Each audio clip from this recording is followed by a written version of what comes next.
Hello everyone, welcome to our YouTube channel. Army public school के लिए marathon classes रहेंगी जिसमें हम चाइल्ड डेवलपमेंट एंड पेडागोजी के बेहतरीन से क्वेश्चन डिस्कस करेंगे। इस मैराथन क्लास में हम 100 क्वेश्चन डिस्कस करने वाले हैं, जो कि बहुत से सिलेक्टेड क्वेश्चन है। जिस तरह के क्वेश्चंस आर्मी पब्लिक स्कूल के एग्जाम्स में पूछे जाते हैं, जब आप क्वेश्चंस को देखोगे आपको खुद लगेगा कि ये क्वेश्चन थोड़े से अलग हैं अदर क्वेश्चन से। ठीक, तो वीडियो को एंड तक देखिएगा। 100 क्वेश्चन है, 100 के 100 ही आपको अटेम्प्ट करने की कोशिश करना है। यदि आपके साथ टाइम का इशू हो जाता है तो आप वीडियो को पॉज कर करके मतलब शिफ्ट्स में भी देख सकते हैं, इसको पार्ट्स में डिवाइड करके, यानी 50-50 क्वेश्चंस करके देख लीजिए या 30-30 करके देख लीजिए, लेकिन आपको सीरीज कंप्लीटली ही देखना है। अगर आप चाहते हो कि आपके आर्मी पब्लिक स्कूल का जो एग्जाम है जिसमें 24 मार्क्स के सीडीपी के क्वेश्चंस आना है वो आपका अच्छे तरीके से क्लियर हो। ये क्लास हेल्पफुल रहेगी, चाहे आप पीआरटी के लिए प्रिपरेशन कर रहे हो, पीजीटी की तैयारी कर रहे हो या फिर टीजीटी की तैयारी कर रहे हो। पार्ट ए सभी का कॉमन होता है। पार्ट ए में 24 मार्क्स की सीडीपी के क्वेश्चन आना है तो वह सभी के लिए ही आना है, चाहे आप पीआरटी के लिए जा रहे हो या आप टीजीटी के लिए जा रहे हो या आप पीजीटी के लिए जा रहे हो। तो स्टार्ट करते हैं हमारी मैराथन क्लास को क्वेश्चन नंबर फर्स्ट के साथ। क्वेश्चन नंबर फर्स्ट है, एक मिनट पेन सिलेक्ट करेंगे। क्वेश्चन नंबर फर्स्ट है, A teacher found that a student is facing difficulty in drawing a square. He assumed that this student would also find it difficulty to draw a diamond. He applies which of the following principle to arrive at his assumption. Teacher ने ये देखा कि एक बच्चे को square draw करने में problem आ रही है, तो टीचर ने ये प्रेडिक्ट करा जब इसे स्क्वायर ड्रॉ करने में प्रॉब्लम आ रही है तो इसे डायमंड को ड्रॉ करने में भी प्रॉब्लम आएगी। अब यह किस तरह की अजम्पशन है, ये किस सिद्धांत या किस प्रिंसिपल को फॉलो करती है। Development tends to follow an orderly sequence, development is saltatory, development is gradual, development is different for different people. देखो बात तो सारी सही है, लेकिन हमें इस प्रिंसिपल की तरफ जाना है कि अगर वह स्क्वायर ड्रॉ नहीं कर पा रहा है तो वह डायमंड भी ड्रॉ नहीं कर पाएगा। ये बात करता है कि development tends to follow an orderly sequence, यानी कि डेवलपमेंट एक ऑर्डर में होगा। पहले बच्चा स्क्वायर ड्रॉ करना सीखेगा, फिर उसके बाद वह डायमंड ड्रॉ करना सीखेगा। जब तक वह स्क्वायर ड्रॉ नहीं कर पाएगा वह डायमंड भी ड्रॉ नहीं कर सकता है। So right answer option number first रहेगा। अच्छा, एक बात और बता दूं मैं आपको, हालांकि ये बात मैं आपको पहले बता चुका हूं कि पीआरटी का पेपर ओनली इंग्लिश में आता है, तो हम क्वेश्चन को ज़्यादातर इंग्लिश में ही डिस्कस करेंगे। पीजीटी टीजीटी का पेपर बाइलिंगुअल आ जाता है तो उसके लिए नीचे हिंदी में लिखा हुआ है, आप चाहे तो पढ़ सकते हैं, बट कोशिश करना है आपको कि आप क्वेश्चन को इंग्लिश में ही पढ़कर समझकर आंसर टिक करें। ये आपकी हेल्प के लिए मैंने हिंदी में रख रखा है। आगे बढ़ते हैं क्वेश्चन नंबर सेकंड की तरफ। क्वेश्चन नंबर सेकंड है, the expectancy theory of motivation state that people are motivated to do things due to external reward. There is a hierarchy of need in each individual. There is a desire in a person to become what he is capable of being. Motivation depends on the desirability of the outcomes. Expectancy theory of motivation जो है वो दी गई है Victor broom के द्वारा। ठीक है, broom की स्पेलिंग इधर उधर हो सकती है। विक्टर ब्रूम के द्वारा एक्सपेक्टेंसी थ्योरी दी गई। एक्सपेक्टेंसी थ्योरी ऑफ मोटिवेशन ये बोलती है कि व्यक्ति का मोटिवेशन इस पर डिपेंड करता है कि जो उसने काम करा उससे जो आउटकम मिला वह उसकी इच्छा के अनुसार था या नहीं था, यानी कि जो आउटकम था वह डिजायरेबल था या नहीं। सबसे पहले व्यक्ति कोई एक गोल चूज करता है, फिर उस गोल के लिए वर्क करता है, उसके लिए एफर्ट डालता है, अपनी परफॉर्मेंस दिखाएगा। परफॉर्मेंस के बाद फिर उसे उससे जुड़ा हुआ आउटकम मिलेगा। अब आउटकम जो उसे मिला वह चेक करता है कि ये आउटकम मेरी इच्छा के अनुसार है या नहीं, यानी कि मैंने जो चाहा था उसके उस हिसाब से डिजायरेबल है या नहीं। अगर डिजायरेबल होता है तो व्यक्ति मोटिवेट होकर उस काम को करता रहता है। तो राइट आंसर इसका बनेगा option number 4। Motivation depends on the desirability of the outcomes. आगे बढ़ते हैं क्वेश्चन नंबर 3 की तरफ। Sequence of development among children from birth to adolescence is, बच्चों में जन्म से किशोरावस्था तक विकास का क्या क्रम है। Concrete abstract sensory, abstract concrete sensory, sensory concrete abstract, abstract sensory concrete. सबसे पहले बच्चे अपने सेंसेस के माध्यम से सीखना शुरू करते हैं, उसके बाद कॉन्क्रीट थिंग्स के माध्यम से या कॉन्क्रीट ऑब्जेक्ट्स के माध्यम से सीखते हैं, फिर बाद में एब्स्ट्रैक्ट थिंकिंग भी उनकी डेवलप हो जाती है। तो राइट आंसर ऑप्शन नंबर 3 रहेगा। आगे मूव करेंगे क्वेश्चन नंबर 4 की तरफ। Which of the following categorize the period of middle childhood? Learning occurs primarily through sensory motor activities. देखिए सेंसरी मोटर एक्टिविटीज के थ्रू अगर लर्निंग हो रही है तो वह बच्चा है सेंसरी मोटर स्टेज में, जो कि पियाजे की फर्स्ट स्टेज है। बच्चा 0 से 2 साल तक इस स्टेज में होता है। Physical growth and development occurs at a rapid face. ये अवस्था, ये भी आपकी इन्फेंसी की कैरेक्टरिस्टिक्स है, लेकिन हमें तो मिडिल चाइल्डहुड की तरफ जाना है। Ability to think abstractly and use scientific. ये जो कैरेक्टरिस्टिक है ये है फॉर्मल ऑपरेशनल स्टेज, जो कि पियाजे की फोर्थ अवस्था है, जो होती है 11 से 14 तक। Children begin to think logically but concretely. ये बिल्कुल सही है, ये आपका ऑप्शन नंबर 4। ये जो अवस्था है ये है कॉन्क्रीट ऑपरेशनल स्टेज, जो कि होती है 7 से 11 वर्ष, और 7 से 11 वर्ष का जो पीरियड होता है वही मिडिल चाइल्डहुड होता है। So right answer option number 4 रहेगा। क्वेश्चन नंबर 5 है, A student is provided with a choice of 15 topics of his/her interest to complete an assignment. This increase his/her blank learning engagement. देखिए ये एक fact है, means ऐसा fact लिखा हुआ है साइकोलॉजी में, अगर आप बच्चे को उसके इंटरेस्ट के अकॉर्डिंग टॉपिक पढ़ने देते हो तो उसका इंटेलेक्चुअल लर्निंग जो है वह बहुत ज़्यादा बढ़ जाती है। Behavioural, social, emotional and social का यहाँ पर रोल नहीं होता है, उसकी इंटेलेक्चुअल लर्निंग एंगेजमेंट बढ़ जाती है। कैसे? फॉर एग्जांपल हम समझ सकते हैं कि आपको ये बोला जाए कि जो सब्जेक्ट आपको सबसे ज़्यादा अच्छा लगता हो, जिस सब्जेक्ट में आपका इंटरेस्ट सबसे ज़्यादा हो, या फिर उस सब्जेक्ट के जिस टॉपिक पर आपका इंटरेस्ट ज़्यादा हो, उस टॉपिक को आप पढ़िए। तो आप उस टॉपिक को और अच्छी तरीके से पढ़ोगे, डीपली उसको जाकर पढ़ोगे, उसके बारे में बहुत सारी चीज़ें आप पता कर लोगे, हर एक पहलू यानी उसमें आप मास्टरी हासिल कर लोगे। क्यों? क्योंकि आपकी इंटेलेक्चुअल लर्निंग एंगेजमेंट वहाँ पर बढ़ जाती है जब आप अपने पसंद का टॉपिक पढ़ रहे होते हो। ठीक, तो राइट आंसर ऑप्शन नंबर 1 रहेगा। इंटेलेक्चुअल लर्निंग एंगेजमेंट इंक्रीज हो जाती है अगर हम बच्चों को उनकी पसंद के टॉपिक पढ़ने के लिए देते हैं। नेक्स्ट क्वेश्चन है question number 6। A child's diet affect how will the child grow and even how effectively the child can think and solve problems. बच्चे की डाइट इस पर इफेक्ट करती है कि वह किस तरह से ग्रो होगा और कितने अच्छे तरीके से सोच सकेगा और प्रॉब्लम को सोल्व कर सकेगा। In this example development is primary influenced by. अब इस एग्जाम्पल के माध्यम से बताना है कि डेवलपमेंट किससे प्रभावित होता है, heredity, environment, early later experiences या कंटिन्यूटी। ये दोनों ऑप्शन तो बिल्कुल भी गलत है, early later experiences and continuity. अब हेरिडिटी एंड एनवायरमेंट में से क्या राइट आंसर हो सकता है वो टिक करना है। देखिए क्वेश्चन लिखा हुआ है a child's diet effect how will the child grow. यहाँ पर चाइल्ड की डाइट की बात चल रही है और चाइल्ड को डाइट मिलेगी उसके एनवायरमेंट से। ठीक, एनवायरमेंट से डाइट मिल रही है, उसके बाद वो ग्रो हो रहा है, फिर इफेक्टिवली थिंक कर पा रहा है, प्रॉब्लम को सोल्व कर पा रहा है। तो ये कंप्लीटली जुड़ा हुआ है आपका एनवायरमेंट से। तो राइट आंसर ऑप्शन नंबर 2 रहेगा, एनवायरमेंट। नेक्स्ट है question number 7। Heredity plays most important role in the emotional development of the child, social development of the child, physical development of the child and cultural development of the child.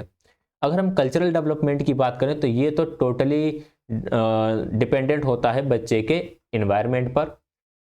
Social development भी बच्चे के environment पर depend होता है, emotional development भी उसके environment पे depend होता है। अगर बच्चे को अच्छा एनवायरमेंट मिलता है तो वह इमोशनली स्ट्रॉन्ग हो जाता है, और अगर उसे शुरू से ही इमोशनली सही एनवायरमेंट ना मिले, ऐसा एनवायरमेंट मिले जहाँ पे लड़ाई झगड़े ज़्यादा होते हों, उसको ज़्यादा प्रायोरिटी ना दी जाए, उसकी बातों को ना सुना जाए, तो वह वहाँ से इमोशनली वीक हो ही जाता है।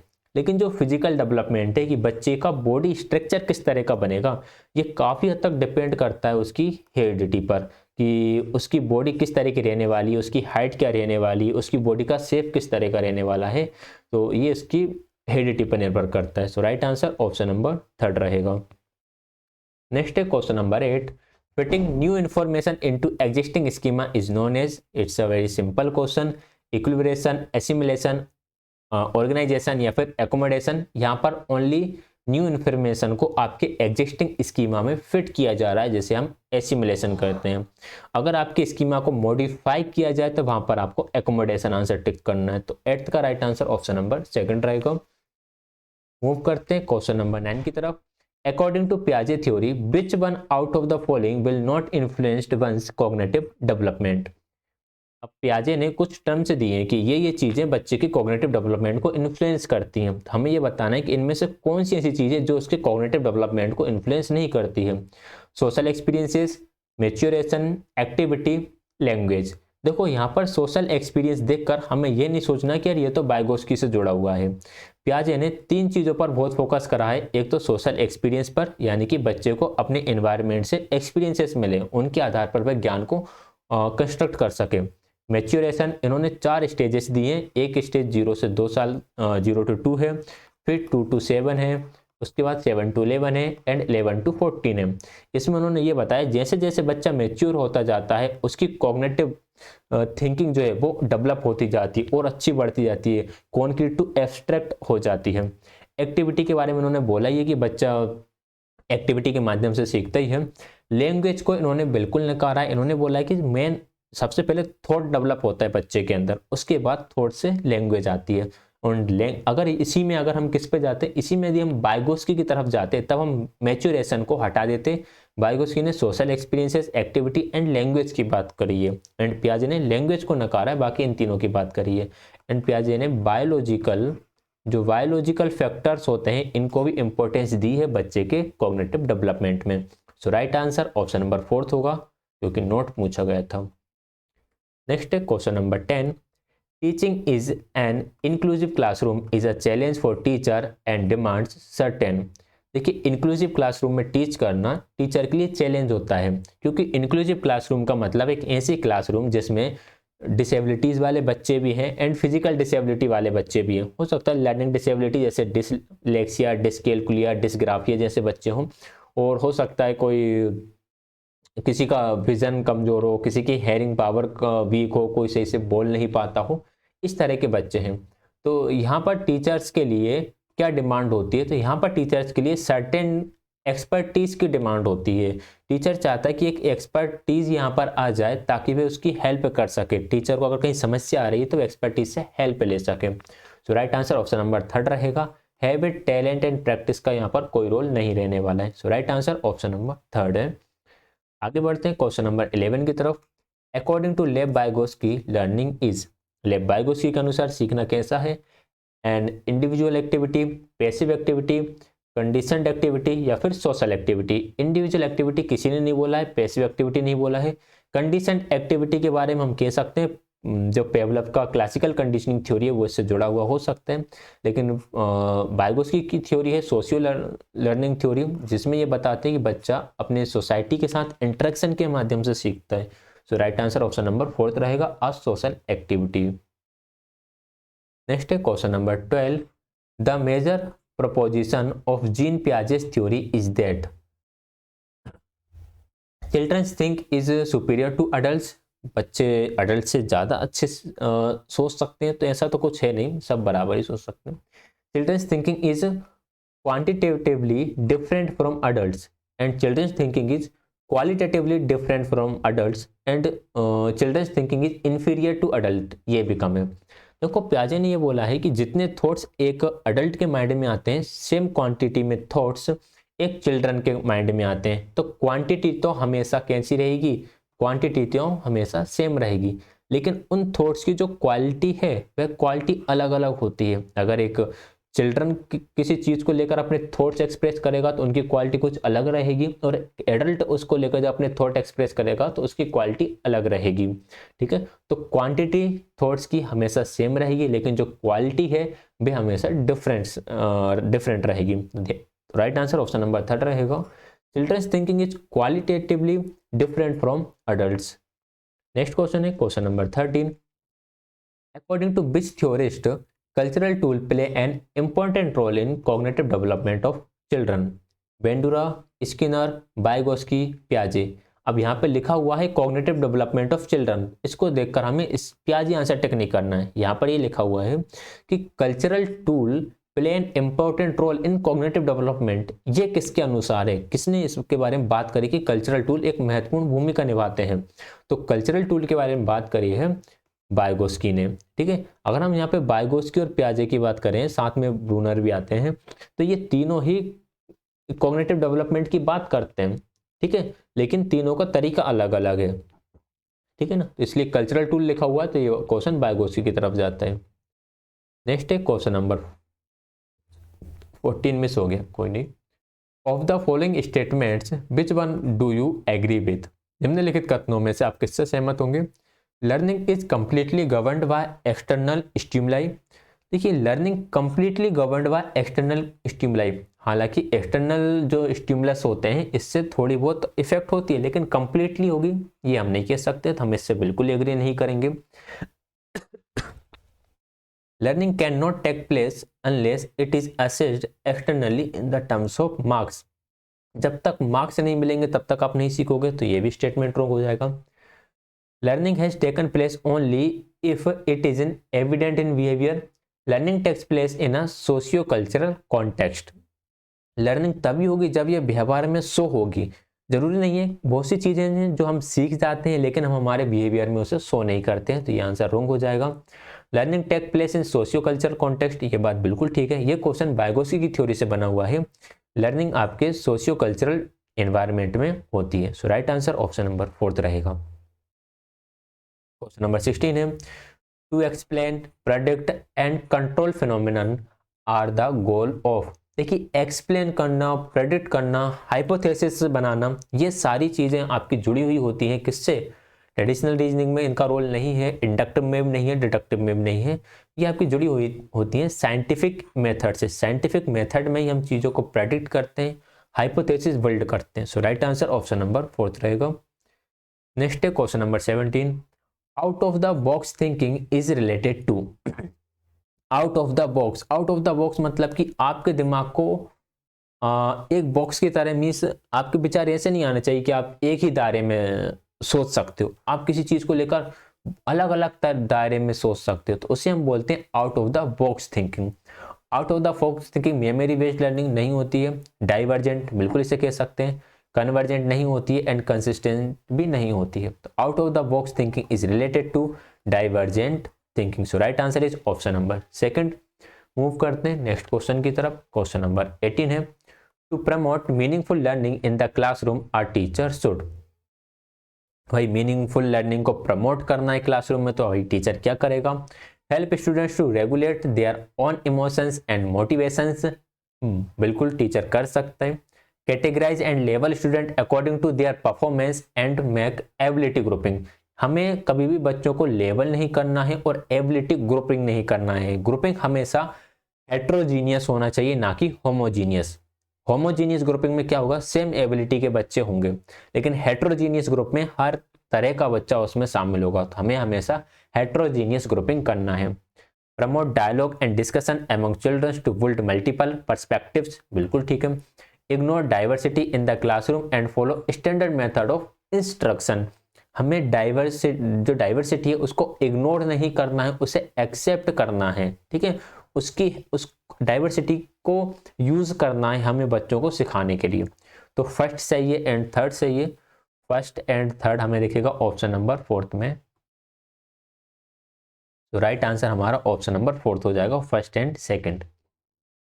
Next question, question number 19, which of the following statements about children's thinking is not correct. चलिए, children's actively think about various phenomenon around them and have an urge to explore, बिल्कुल ठीक है। बच्चे सोचते ही रहते हैं अपने आसपास क्या हो रहा है, कैसे नहीं हो रहा है।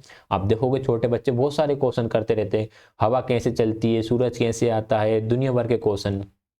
Children's are born with curiosity to learn about the world around them, बिल्कुल ठीक है। बच्चे क्यूरियोसिटी के साथ पैदा ही होते हैं, हमें उन्हें क्यूरियस बनाने की जरूरत ही नहीं पड़ती है। Children construct their own theories about various phenomenon around them, ये बात भी सही है। बच्चे अपने आसपास जो चीजें हो रही हैं उसके लिए कई बार कई थ्योरीज खुद ही बना लेते हैं। Children can not think of concepts on their own and the primary role of teacher is to provide information, ये ऑप्शन बिल्कुल गलत है कि चिल्ड्रंस कैन नॉट थिंक, कि बच्चे सोच ही नहीं सकते। बच्चे सोच सकते हैं, बच्चे उतना ही सोच सकते हैं जितना कि एक अडल्ट सोचता है, बट डिफरेंस यहाँ पर आ जाता है कि उनकी जो क्वालिटी ऑफ थिंकिंग है वो थोड़ी सी बदल जाती है। तो ऑप्शन नंबर 4 इसका राइट आंसर हो जाएगा, क्योंकि हमसे नोट पूछा गया था।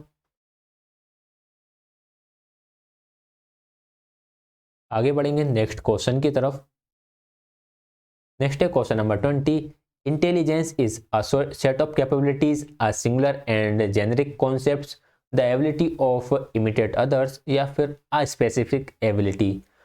देखो हम अ स्पेसिफिक एबिलिटी कह सकते हैं बट ये इतना सही है नहीं है। सिंगुलर एंड जेनरिक कॉन्सेप्ट्स तो ये हो ही नहीं सकता है। Intelligence is a set of capabilities, आपके अंदर कितनी सारी कैपेबिलिटीज हैं, आप क्या क्या कर सकते हैं, अगर हम इन सब का एक सेट बना दें तो वही हमारी इंटेलिजेंस है। So right answer is option number first. Question number 21, which one of the following illustrates a person with linguistic intelligence? The ability to notice and make distinctions among others, ability to notice ये तो मुझे नहीं लग रहा है, ability to handle long chain of reasoning ये तो आपका रीजनिंग से जुड़ा हुआ हो गया, sensitivity to the meaning and order of words and the varied use of language, ये बात बिल्कुल ठीक है क्योंकि यहाँ पर वह मीनिंग को समझ पा रहा है, वर्ड्स के ऑर्डर को समझ पा रहा है और लैंग्वेज को आप कहाँ कहाँ किस तरह से यूज कर सकते हो इसको समझ पा रहा है, तो ये लिंग्विस्टिक इंटेलिजेंस में आ जाएगा।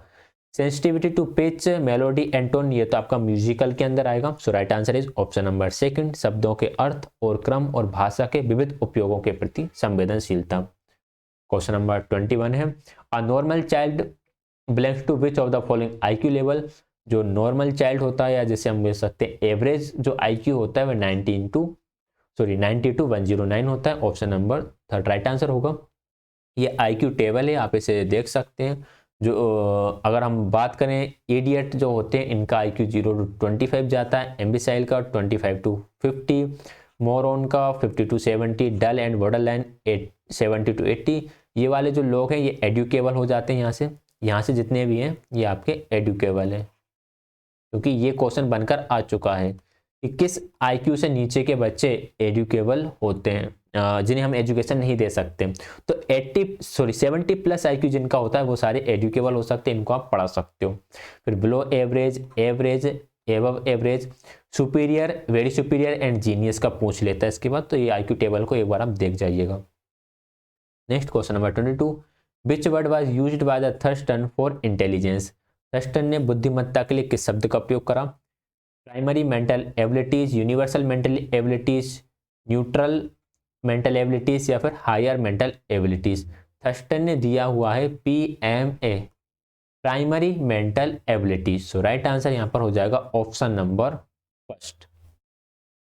Next question number 23, school based assessment, school आधारित मूल्यांकन, focus on exam techniques rather than the outcomes, offer less control to the students over what will be assessed, improve learning by providing a constructive feedback, encouraging teaching to the test as they involve frequently testing। frequently testing नहीं करना है, teaching technique पर focus नहीं करना, हमें outcomes पर ज़्यादा focus करना है,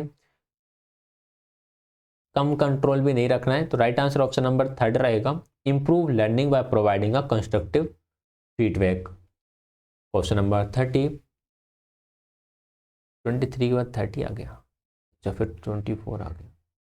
फिर ये क्वेश्चन थोड़े से सफल हो गए हैं, मतलब ये नंबरिंग इधर उधर हो गई है बट कोई दिक्कत नहीं। Students in a class are asked to assemble various aircrafts of their work in notebook to demonstration what they can do for their society, what kind of activity is this? ऐसे type assessment से तो काम नहीं चलेगा क्योंकि यहाँ पर उन्हें डिमॉन्स्ट्रेट करना है उनकी सोसाइटी के लिए। एनेक्डोटल रिकॉर्ड से भी काम नहीं चलेगा। प्रॉब्लम सॉल्विंग असेसमेंट भी नहीं है ये एक्टिविटी है पोर्टफोलियो असेसमेंट, क्योंकि स्टूडेंट से बोल रहे हैं कि जो विभिन्न प्रकार के आर्टिफैक्ट्स हैं, जो कलाकृतियाँ हैं, इन कलाकृतियों को आपको अपनी नोटबुक में असेंबल करना है ताकि आप इसे डिमॉन्स्ट्रेशन कर सको, यानी कि इसको प्रदर्शित कर सको। तो ये पोर्टफोलियो असेसमेंट के अंदर आता है। So right answer option number fourth रहेगा। नेक्स्ट है question number 24, the meaning of evaluation in the academic development is? Academic development में इवेल्युएशन का क्या मीनिंग है? The assessment of the process of student, ये बात कह सकते हैं, the assessment of the class record, the assessment of the task performance, the assessment of the knowledge power. देखिए इवेल्युएशन एकेडमिक डेवलपमेंट में अगर हम इवेल्युएशन की बात करें तो the assessment of the progress of student, कि स्टूडेंट की क्या प्रोग्रेस रही, हमारा अल्टीमेट गोल यही होता है कि स्टूडेंट की प्रोग्रेस होना। So right answer option number first रहेगा। क्वेश्चन नंबर 25 है, which of the following is most preferred quality of measuring tool, निम्नलिखित में से कौन सा मापन उपकरण का सबसे पसंदीदा गुण है। देखिए, जो आपके मेजरिंग टूल होते हैं वे रिलायबल भी होने चाहिए, वैलिड भी होने चाहिए और वे ऑब्जेक्टिव भी होना चाहिए। ऑब्जेक्टिविटी भी उनमें होना चाहिए। ऑब्जेक्टिविटी मतलब कि उनके आंसर्स सब पर्सन टू पर्सन वेरी नहीं करना चाहिए, ठीक है, और कुछ नॉर्म्स भी उसमें होना चाहिए। लेकिन यहाँ पर पूछा गया कि मोस्ट प्रेफर्ड यानी कि सबसे ज़्यादा क्या कौन सी क्वालिटी उसमें होना चाहिए, जो सबसे ऐसी क्वालिटी जो होना ही होना चाहिए, तो वो है वैलिडिटी। वैलिडिटी मतलब कि जिस तरह के एप्टीट्यूड को टेस्ट करने के लिए उस असेसमेंट को लिया जा रहा है, असेसमेंट उस तरह के टेस्ट को मेजर कर सके। जैसे कि अगर टीचर बनने के लिए किसी का टेस्ट लिया जा रहा है तो उस टेस्ट में इस तरह के क्वेश्चन हो कि वह छांट सके, आकलन कर सके कि हाँ ये व्यक्ति टीचर बनने लायक है और ये नहीं है, तो उसे हम बोलते हैं वैलिड। राइट आंसर फिर ऑप्शन नंबर सेकंड रहेगा। क्वेश्चन नंबर 26 है, assessing different task to different student can be justified on the basis of students like variety, it prevents copying of assessment, there are individual difference among students, it cannot be justified at all। देखिए, आप different task को लेते हो assessment के लिए, students like variety, ये कोई खास इसका उद्देश्य होता नहीं है। कॉपी से बचोगे ये भी नहीं होता, जस्टिफाई नहीं ये भी गलत है। ये इसलिए करते हैं हम कि there are individual different among the students, इसलिए हम अलग अलग तरह के डिफरेंट टाइप के असेसमेंट लेते हैं, अलग अलग तरीके से असेस करते हैं। 27 है, students carried out on twins concluded that heredity is an important factor in causing individual difference. The psychologist involved in this way बने डेविड वेनफील्ड, जेम्स रेस या फिर मैकाइवर। ये किसने बोला, किसने ये कंक्लूड करा कि हेरिडिटी इंपॉर्टेंट रोल प्ले करती है, तो ये बोला है डेविड विनफील्ड ने कि हेरिडिटी एक इंपॉर्टेंट रोल प्ले करती है इंडिविजुअल डिफरेंस के लिए। Right answer option number second है। Question number 28, which part of brain supports grammatical processing and language production, मस्तिष्क का कौन सा भाग व्याकरणिक प्रसंस्करण और भाषा उत्पादन का समर्थन करता है। तो जो ब्रोकाज एरिया होता है ब्रेन का, फ्रंटल लोब में ये पाए जाते हैं, तो ब्रोकाज एरिया सपोर्ट करता है grammatical process and language production को। आगे बात करेंगे क्वेश्चन नंबर 29 की तरफ। Development of language in children according to Skinner is the result of. अब स्किनर के अकॉर्डिंग बताना है कि डेवलपमेंट ऑफ लैंग्वेज किसका रिजल्ट होते हैं। Training in grammar, imitation and reinforcement, innate ability या फिर मैच्योरेशन। इनेट एबिलिटी बोला है चॉम्स्की ने, एंड इमिटेशन एंड रीइंफोर्समेंट की बात करिए स्किनर ने। So right answer option number second रहेगा। नेक्स्ट है question number 30, which of the following is an effective strategy to reduce children's gender stereotyping and gender role conformity. देखिए, gender stereotyping को decrease करना है, रिड्यूस करना है, तो आप कौन सी स्ट्रेटेजी को फॉलो करोगे।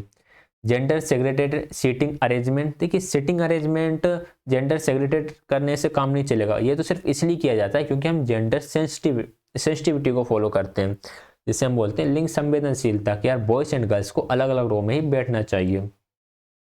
Discussion about gender wise, discussion से बिल्कुल काम चल सकता है। एम्फेसाइज जेंडर स्पेसिफिक रोल, देखिए जोर देने से कुछ काम नहीं चलेगा। जेंडर सेग्रेटेड प्ले ग्रुप्स, अलग अलग प्ले ग्रुप बनाने से भी काम नहीं चलेगा।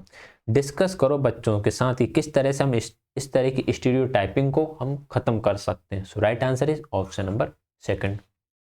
नेक्स्ट है question number 31, an effective classroom strategy to reduce gender stereotyping and broadening development possibilities for all sexes is forming same-sex ability grouping, forming mixed-sex ability grouping, and promote discussion to ignore and dismiss biological difference among the sexes, to reinforce gender roles as portrayed in the society।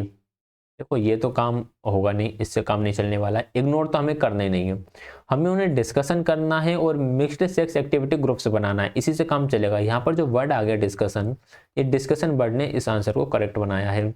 Same sex ability grouping से भी काम नहीं चलेगा। So right answer option number second रहेगा। Question number 32 है, ADHD children have difficulties in which of the following areas. ADHD होता है आपका attention deficit hyperactivity disorder. इसमें बच्चे अटेंशन में दिक्कत होती है, एक जगह पे ध्यान नहीं लगा पाते हैं, बहुत ज़्यादा हाइपर एक्टिव होते हैं, एक जगह बैठ नहीं पाते हैं, इम्पल्स कंट्रोल नहीं कर पाते अपने। तो ऑल ऑफ द एबव अपना इसका राइट आंसर हो जाएगा। नेक्स्ट क्वेश्चन की तरफ बढ़ेंगे। Question number 33, people who are categorized on the basis of economic condition are known as belonging to a particular. देखिए, जो एक इकोनॉमिक कंडीशन के हिसाब से जब हम किसी को कैटेगराइज करते हैं तो उसे हम बोलते हैं क्लास, जैसे कि high class, middle class and lower class. Middle class आपने बहुत ज़्यादा सुना होगा, तो राइट आंसर ऑप्शन नंबर 3 हो जाएगा, क्लास। क्वेश्चन नंबर 34 है, retrieving hidden objects is an evidence that infant have begun to master which of the following cognitive functions. कोई ऑब्जेक्ट है, आपने उसे छुपा दिया है, अब जो इन्फेंट है, जो बच्चा है, वो उसे ढूंढने की कोशिश कर रहा है, तो इसे हम किस तरह का कॉग्निटिव फंक्शन बोलेंगे, किस में उसने मास्टरी हासिल कर ली है? Intentional behaviour, object permanence, problem solving या फिर एक्सपेरिमेंटेशन। तो राइट आंसर होगा इसका ऑब्जेक्ट परमानेंस। ऑब्जेक्ट परमानेंस जो कैरेक्टरिस्टिक होती है वह सेंसरी मोटर स्टेज की होती है, जो कि 18 मंथ्स तक बच्चे में डेवलप हो जाती है। 18 मंथ से पहले हम ये कह सकते हैं कि बच्चे के सामने से अगर ऑब्जेक्ट गायब हो जाता है तो उसे लगता है अब इस ऑब्जेक्ट की एग्जिस्टिंग ही नहीं है, ये ऑब्जेक्ट एग्जिट ही नहीं करता है, ठीक। लेकिन इसके बाद जब बच्चा बड़ा होता है, उसके सामने से ऑब्जेक्ट को छुपा दिया जाता है, हटा दिया जाता है, तो वह उसे ढूंढने लगता है। तो ये है object permanence. Question number 35, the principle of survival of the most fittest is. सर्वाधिक उपयुक्त जीवित रहता है, यह सिद्धांत किसका है? लेमार्क, हैरिसन, डार्विन या फिर मैकडूगल। तो ये आंसर, ये जो प्रिंसिपल है ये डार्विन का जुड़ा हुआ है कि अगर जो व्यक्ति सबसे सर्वाधिक उपयुक्त होता है, बिल्कुल फिट है, वही सर्वाइव कर सकता है।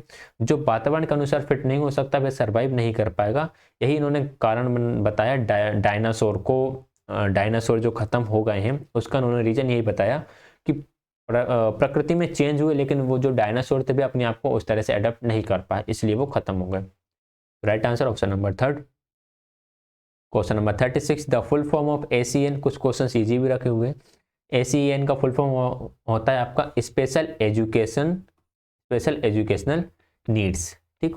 सोशल वगैरह कुछ होता नहीं, एक्सपेक्टेशन नहीं होगा, इमोशनल नहीं होगा। Question number 37, which of the following is not a principal of development. निम्नलिखित में से कौन सा विकास का सिद्धांत नहीं है? डेवलपमेंट इज रिलेटिवली ऑर्डरली, बिल्कुल ठीक है, डेवलपमेंट जो होता है वह एक ऑर्डर में होता है। Development take place gradually over a period of a time, समय के साथ धीरे धीरे विकास होता है, ये भी सही है, हम एक दिन में ही बड़े नहीं हो जाते। Exact course and nature of development is determined at the time of the birth itself. जन्म के समय ही आप डेवलपमेंट के नेचर को एग्जैक्टली बता सकते हो, ये तो गलत है, ऐसा हम नहीं कह सकते। Individual develop at different rates, ये बात बिल्कुल ठीक है कि हर व्यक्ति अलग अलग रेट से डेवलप होता है। कोई जल्दी बोलना सीख जाता है, कोई थोड़ा लेट बोलना सीखता है, कोई जल्दी चलना सीख जाता है, कोई थोड़ा लेट चलना सीखता है। राइट आंसर इसका ऑप्शन नंबर 3 रहेगा। नेक्स्ट है question number 38, which of the following describes the extent of the effect of heredity upon development. Heredity determines how far we will go. Heredity determines how far we can go. Heredity is primary determinant of how far we will go. Heredity is primary determinant of how far we can go. देखिए, ये जो question है इसका ये इस तरह से explanation इसका आपको कहीं नहीं मिलेगा। इसका एक्सप्लेनेशन दिया हुआ है NCERT की जो 11th 12th की साइकोलॉजी की बुक्स हैं उसमें साफ साफ लिखा हुआ है कि heredity is primary determine of how far we can go. Heredity इसका प्राथमिक रूप से निर्धारण कर देती है, प्राइमरी रूप से डिटरमाइन कर देती है कि आप कितने आगे तक जा सकते हो। यानी कि हेरिडिटी एक तरह से बाउंड्री बना देगी कि आपका विकास यहाँ तक हो सकता है अगर आपको सही तरह का वातावरण मिले, लेकिन इससे आगे नहीं हो सकता, ठीक। सो राइट आंसर ऑप्शन नंबर 4 रहेगा। क्वेश्चन नंबर 39 है, perception of a particular method of teaching is different among learners because. एक मेथड्स के भी अलग अलग विद्यार्थी में, अलग अलग स्टूडेंट में अलग अलग परसेप्शंस बन जाते हैं। ऐसा क्यों होता है कि मेथड सेम है लेकिन परसेप्शन अलग अलग क्यों बन रहे हैं? They do not want to learn, ऐसा तो नहीं है। They don't like the topic, ये टीचर पर डिपेंड करता है कि टॉपिक को इंटरेस्टेड बनाए। Perception is dependent on the environment learners are एक्स्टमेट टू। बिल्कुल ठीक बात है कि परसेप्शन इस पर डिपेंड करता है कि बच्चा किस तरह के एनवायरनमेंट में बड़ा हुआ है। ठीक है, some of them do not like the teacher, ऐसा कुछ नहीं होता। So right answer is option number 3। Next question number 40, according to social culture theory of Vygotsky, culture and language plays an crucial role in development. बिल्कुल ठीक है, ये theory यही बोलती है कि जो कल्चर एंड लैंग्वेज है ये इंपॉर्टेंट रोल प्ले करते हैं बच्चे के डेवलपमेंट में। The child think in different domain and does not take a complete perspective, तो ऐसा इन्होंने नहीं बोला। Children think in abstract term if present abstract material at a lower age में एब्स्ट्रैक्ट थिंकिंग तो नहीं आ पाएगी। Self directed speech is the lowest stage of the scaffold, ये भी नहीं। So right answer is option number 1, culture and language play a crucial role in development. Question number 41, what is the primary change that occurs during puberty. Puberty के दौरान primary change कौन से होंगे? Psychological change, social maturity, cognitive maturity या sexual maturity, ये तीनों आएंगे आपके सेकेंडरी चेंज के अंदर। प्राइमरी चेंज जो रहेगा वो रहेगा sexual maturity. So option number 4 right answer रहेगा। नेक्स्ट है question number 42, which of the following can be considered as a contribution of Kohlberg's theory. निम्नलिखित में से किसे कोलबर्ग के सिद्धांत का योगदान माना जा सकता है? The theory was elaborated testing procedure, ऐसा कोलबर्ग ने कुछ नहीं बताया। The establish a clear relationship between moral reasoning and action, moral reasoning and action के बारे में कोलबर्ग ने बात अपनी थ्योरी में नहीं करी है। His believe is that childrens are moral philosopher, बच्चों को मॉरल फिलोसोफर भी कोलबर्ग ने नहीं बताया। His theory has supported as association between cognitive maturity and moral maturity, ये बात बिल्कुल ठीक है। कोलबर्ग ने अपनी थ्योरी में लेवल दिए हुए हैं 3 और उसके अंदर 6 स्टेजेस दी हुई हैं और बताया है कि फर्स्ट स्टेज से जब बच्चा 6 स्टेज की तरफ जाता है तो उसकी मॉरलिटी किस किस तरह से चेंज होती है, यानी जैसे बच्चा बड़ा होता जाता है उसकी मॉरलिटी चेंज होती जाती है। तो cognitive maturity and moral maturity के बीच में एक इन्होंने कनेक्शन बताया है। So right answer option number 4 रहेगा। Question number 43, involves self awareness and control of cognitive abilities, planning, reviewing and revising ETC, ये सब क्या है? देखिए, self awareness and control of cognitive abilities, जब आप खुद की ही थिंकिंग के बारे में थिंकिंग करते हो, ठीक है, ध्यान रखना इस बात को, जब आप खुद की थिंकिंग के बारे में थिंकिंग करते हो तो उसे हम बोलते हैं मेटाकॉग्निशन। इसे हिंदी में बोल दिया जाता है अधिसंज्ञान। हिंदी मीडियम वालों का भी थोड़ा सा फायदा यहाँ पर हो जाएगा। अगर आप अपनी ही थिंकिंग के बारे में थिंक करते हो तो वे आपका आ जाएगा metacognition. Question number 44, at which stage of Lawrence Kohlberg theory of moral development do individual believes that actively maintaining the current social system ensuring positive human relationship and societal order। कहने का मतलब ये है कि जो करंट सोशल सिस्टम है अगर हम इसे बना के रखना चाहते हैं तो जो रूल्स बने हुए उन्हें हमें फॉलो करना चाहिए। ये जो स्टेज है ये कौन सी है? The instrumental purpose and purpose orientation. Instrumental purpose orientation level 1 की स्टेज 2 है जिसमें बच्चा अपने फायदे के लिए काम करता है। The universal ethical principle orientation, universal ethical principle orientation level 3 है और ये स्टेज 6 हो जाती है जिसमें पूरी मानव जाति के कल्याण के बारे में बात की जाएगी। The punishment in obedience orientation level 1 की स्टेज 1 है जहां बच्चे के अंदर सिर्फ दंड की यानी कि ओनली पनिशमेंट के लिए मैं मोरलिटी लेता है, मतलब झूठ नहीं बोलना चाहिए। क्यों? क्योंकि इससे पनिशमेंट मिलती है। The social order maintaining orientation level 2 and stage 4, ये होती है सोशल ऑर्डर मेंटेनिंग ओरिएंटेशन जिसमें बच्चा कहता है कि समाज में जो नियम बनाए हुए हैं इनका सभी को पालन करना चाहिए क्योंकि इनको फॉलो करना जरूरी है समाज की व्यवस्था को बनाए रखने के लिए। So right answer option number 4।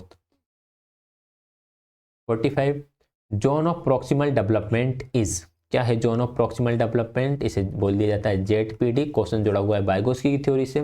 The process where two individual who begin with different understanding arrive at a shared understanding, ये बिल्कुल भी जुड़ा हुआ नहीं है।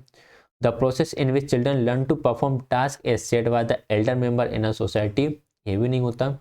The areas between a child's current level of independent performance and the level of performance that the child could achieve with the help of adult and more skilled peers, ये बात बिल्कुल ठीक है कि बच्चा सेल्फ कितना कर पा रहा है और किसी की हेल्प से कितना कर पा रहा है, इसके बीच का जो डिफरेंस होता है उसे ही हम बोलते हैं zone of proximal development.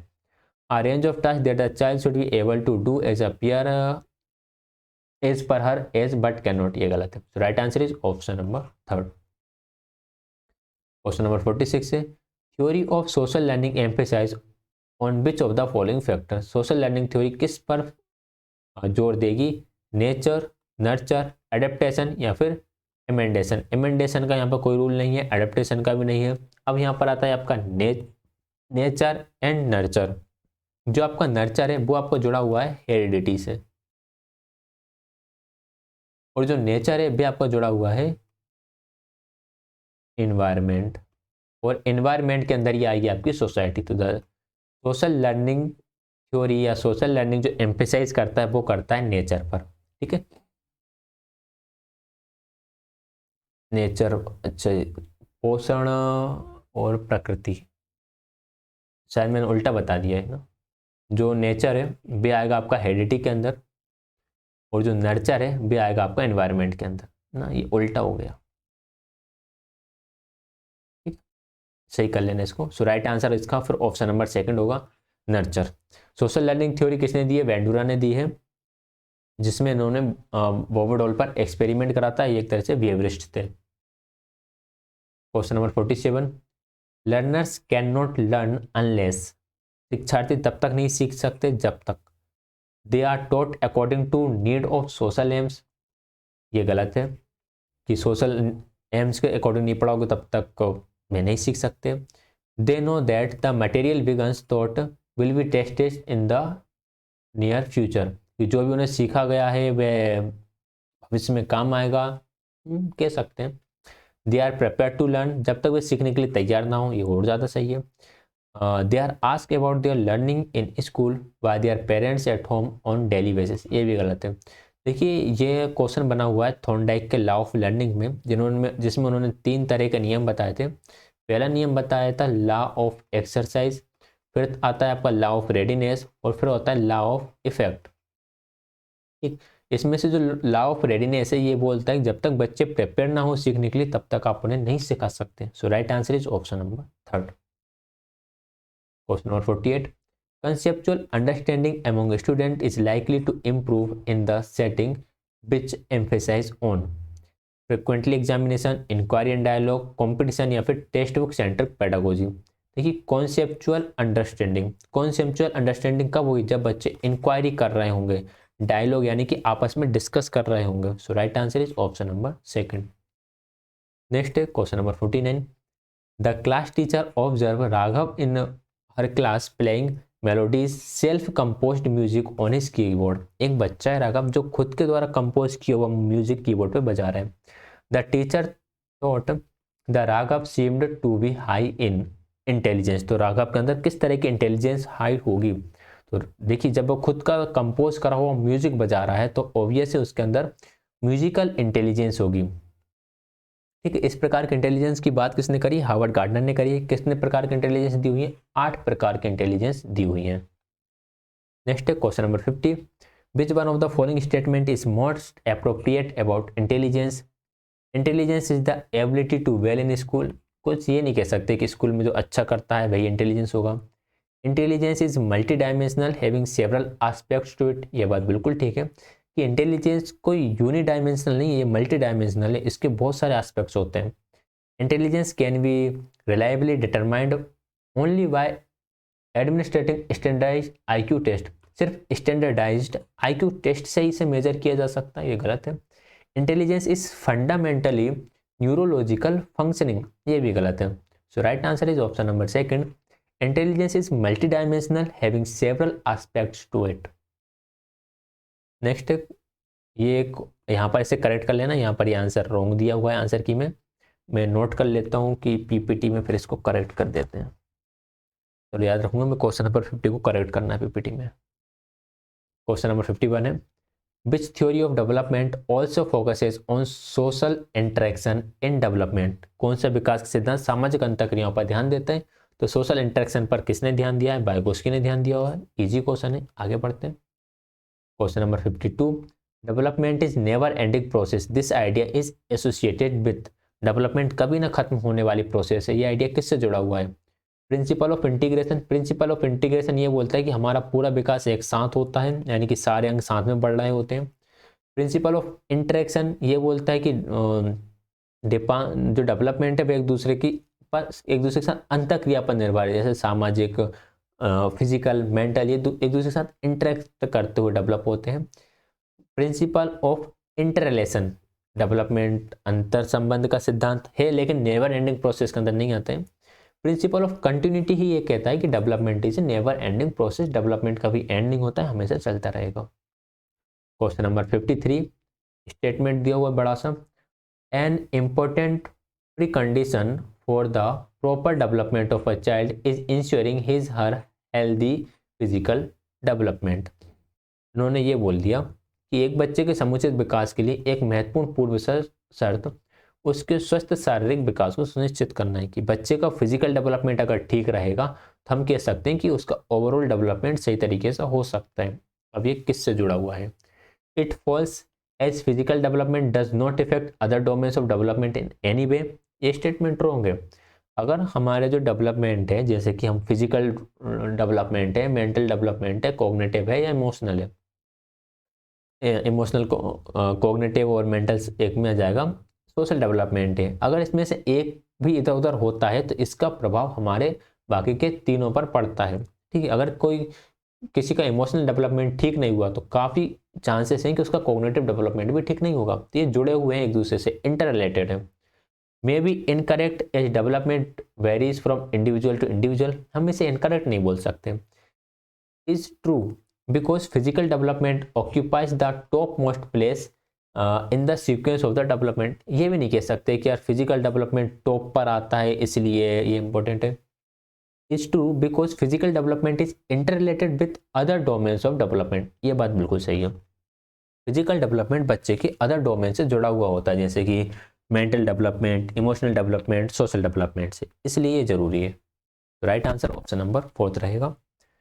Question number 54, the field of study of child development is the study of various stages of the child development, the study of the effect of environment on child development, study of individual difference, या फिर all of the above. तो हम सभी के ही बारे में बात करते हैं। बच्चे के डेवलपमेंट की जो वेरियस स्टेजेस हैं उनको भी पढ़ रहे होते हैं, इन्वायरमेंट का बच्चे पर किस प्रकार का इफेक्ट पड़ता है उसे ही पढ़ते हैं, बच्चों में किस तरह का इंडिविजुअल डिफरेंस है इसे ही पढ़ते हैं।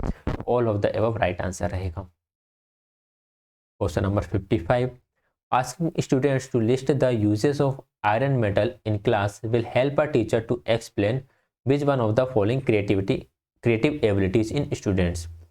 देखिए, छात्रों को कक्षा में लौह धातु के उपयोग को सूचीबद्ध करने के लिए कहा गया। उनसे बोला गया कि जो आयरन मेटल है इसके क्या क्या यूज हो सकते हैं। तो ये कौन सी एबिलिटी बच्चे के अंदर बढ़ेगी? फ्लेक्सिबिलिटी, ओरिजिनलिटी, इलोब्रेशन या फिर फ्लुएंसी। देखिए, फ्लेक्सिबिलिटी ये है कि चीज़ों को लेकर आप थोड़े से फ्लेक्सिबल हो। फ्लेक्सिबल मतलब कि जैसे कि पेन है, पेन का यूज़ क्या है? लिखने का, लेकिन लिखने के साथ और किस किस तरह इस जगह इसका यूज़ किया जाता है, तो वो इसकी फ्लेक्सिबिलिटी हो गई। आप कुल मिलाकर आप एक ही जगह अड़े रुके हुए नहीं हो कि इसका काम तो सिर्फ लिखने के लिए होगा। ओरिजिनलिटी ये बोलता है कि आपके जो आइडियाज़ हैं वे ओरिजिनल होना चाहिए, तभी हम कह सकते हैं कि आप क्रिएटिव बच्चे हो। यदि आप कुछ क्रिएट कर रहे हो तो वह चीज़ ओरिजिनल होना चाहिए, किसी की कॉपी नहीं होना चाहिए। एलोब्रेशन ये है कि आप उसे कितने आगे तक ले जा सकते हो। जैसे किसी ने कोई थ्योरी के बारे में थोड़ा बहुत बताया, जैसे अगर हम बात करें कि पहले मोबाइल फ़ोन आते थे, अब मोबाइल फ़ोन कन्वर्ट हो गए हैं स्मार्टफोन में। क्यों? क्योंकि उनको हमने इलेबोरेट कर दिया है। पहले ओनली बात करने के लिए इसे यूज़ करते थे, आज हम हर कुछ मोबाइल, सारे काम मोबाइल से कर सकते हैं। फिर एक आता है फ्लुएंसी। फ्लुएंसी यानी कि कितने ज़्यादा से ज़्यादा आइडियाज़ एक चीज़ को लेकर आपके माइंड में आ सकते हैं। तो आयरन मेटल के यूजेस के टाइम पर बच्चे विभिन्न प्रकार के आइडियाज़ लेकर आएंगे कि इसका यूज़ हम यहाँ कर सकते हैं, यहाँ कर सकते हैं, यहाँ। तो ये कह सकते हो आप प्रवाह हो गया, मतलब कि बाढ़ सी आ गई थॉट्स की, ठीक है, बहुत सारे थॉट्स आ गए एक साथ, बहुत सारे उसके यूजेस पता चल गए, तो उससे हम फ्लुएंसी बोलते हैं। So right answer is option number 4। ये चारों ही क्रिएटिविटी पर्सन की एबिलिटीज हैं, याद रखिएगा इनको।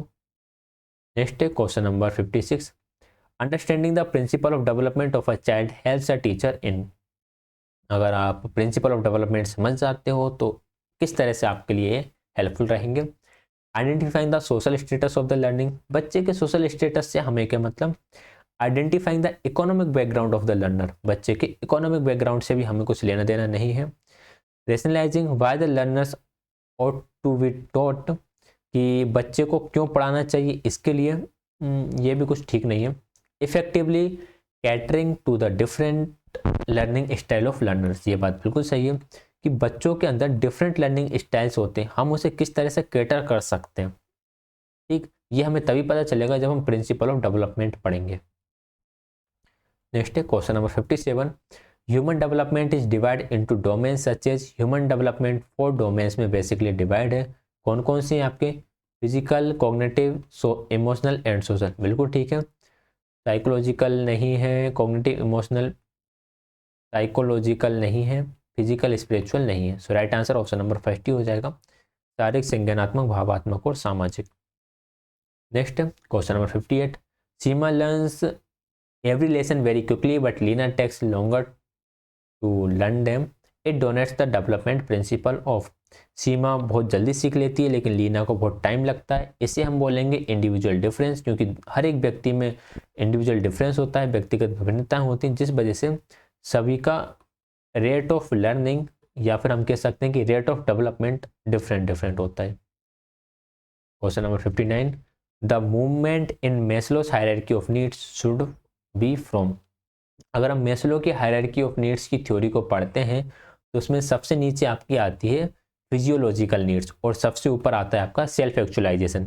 फिजियोलॉजिकल नीड्स आएगी, फिजियोलॉजिकल नीड्स के बाद उसका आएगा सेफ्टी नीड्स, फिर लव एंड बिलोंगिंगनेस, फिर उसके बाद आता है सेल्फ स्टीम और फिर लास्ट में आता है सेल्फ एक्चुअलाइजेशन। ठीक, तो यहाँ पर हम देख लेते हैं कि love and belongingness to physiological needs, ये गलत है, अरेंजमेंट ठीक नहीं है। सेल्फ एक्चुअलाइजेशन तो बाद में आएगा, safety needs to self actualisation ठीक है, physiological needs to self actualisation बिल्कुल ठीक है। तो राइट आंसर ऑप्शन नंबर 4 रहेगा, पहले फिजियोलॉजिकल नीड्स, उसके बाद वहाँ से चलते चलते सेल्फ एक्चुअलाइजेशन तक पहुँचेगा। So option number 4 right answer रहेगा। क्वेश्चन नंबर 60 है, select the quality that is needed for a counsellor, जो काउंसलर है उसके लिए कौन सी क्वालिटी होना जरूरी है, being a judgemental, being a arrogant, being a empathetic या बीइंग अ डिफेंसिव। देखिए जो काउंसलर है वह इस तरह का होना चाहिए कि सामने वाले की जो फीलिंग्स है या उसकी जो सिचुएशन है उसको फील कर सके, उसको फील करने के लिए उसे एक तरह से एम्पैथेटिक होना चाहिए, सहानुभूतिपूर्ण होना चाहिए ताकि वह दूसरे को समझ सके। ठीक, राइट आंसर ऑप्शन नंबर 3 रहेगा। नेक्स्ट है question number 61, heredity is considered as a social structure, primary, secondary, dynamic या स्टैटिक। तो heredity is considered as a static social structure, क्योंकि हेरिडिटी इतनी आसानी से नहीं बदलती है, काफ़ी टाइम बाद बदलती है, तो इसे स्टैटिक फैक्टर माना गया है, ये डायनेमिक नहीं है, प्राइमरी सेकेंडरी जैसा कुछ रोल इसका है नहीं है। Question number 62, human personality is the result of upbringing and education, interaction between heredity and environment, only heredity, only environment। Easy question है, काफ़ी बार पढ़ रखा है कि human personality is the result of interaction between heredity and environment. Next है question number 63, environment factors that shape development include all of the following except quality of education, physique, quality of nutrition या फिर culture. Environmental factor that shape, environmental factor बताना है तो culture environment factor होता है, nutrition environment से मिलेगा, quality of education environment से मिलेगी, लेकिन जो आपकी फिजिक है, जो आपका शारीरिक गठन है, वह काफ़ी हद तक डिपेंड होता है आपकी हेरिडिटी पर कि आपको अनुवांशिकी गुण किस तरह के मिले हुए हैं। तो राइट आंसर ऑप्शन नंबर 2 हो जाएगा। 64, what is an infant likely to suffer from if the mother consume large amount of alcohol during pregnancy। अगर मदर प्रेगनेंसी के दौरान बहुत ज़्यादा अल्कोहल लेती है तो इससे जो बच्चा है, जो इन्फेंट है, उसमें क्या बीमारी हो सकती है? Prenatal retardation, foetal withdrawal syndrome, foetal alcohol syndrome या प्रीनेटल अल्कोहल सिंड्रोम। ठीक है, तो इससे हो सकता है फेटल अल्कोहल सिंड्रोम, जिसे बोलते हैं भ्रूण मध्य सिंड्रोम। ऑप्शन नंबर 3 राइट आंसर रहेगा इसका। फेटल अल्कोहल सिंड्रोम हो सकता है अगर प्रेगनेंसी के दौरान जो मदर है वो अल्कोहल कंज्यूम करती है तो। 65 है, what strategy should a teacher use in a situation when the student is being impolite? अगर बच्चा impolite है तो शिक्षक को कैसी रणनीति अपनाना चाहिए? पनिशमेंट तो कभी सॉल्यूशन होता नहीं है। Remind the student of classroom norms के बारे में बच्चों को याद दिलाओगे, आप ये कर सकते हो। आर्ग्यूज करने से कुछ नहीं होगा, एक्सप्रेस सॉक्सेब नहीं होगा। यही है कि आप उसको नॉर्म्स बता सकते हो कि इस तरह के क्लास के नॉर्म्स से आपको इस तरह से रहना चाहिए, इस तरह का आप कह सकते हो। आंसर आ रहा है इसका ऑप्शन नंबर 3, छात्र के साथ बहस। तो आर्ग्यू करने से बिल्कुल कुछ भी नहीं चलेगा, ऑप्शन नंबर 2 राइट आंसर रहेगा, इसे हम करेक्ट कर लेंगे।